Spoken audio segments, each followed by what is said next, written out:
कि अखिया के नींद चैन दिल के उड़ाबो है। ई गाना जब रिलीज भइल तो दोनों भैया बड़का हमार भैया एयरपोर्ट पर जाते जाते गाना के रील बनौले और टैग दिले कि फलानवा के बेटा हम ही लोग हैं। और कितना अखिया से नींद चैन दिल की उड़ाती है,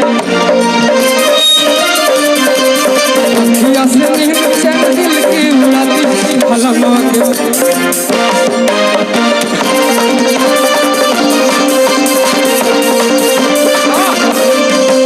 अखिया के नींद चैन दिल के उड़ाती है,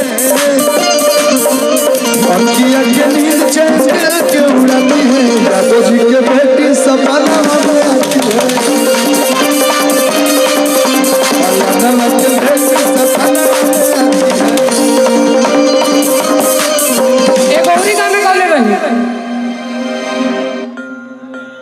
भैया प्यार से सब लोग अपने हाथ सब प्यार सबसे बढ़ के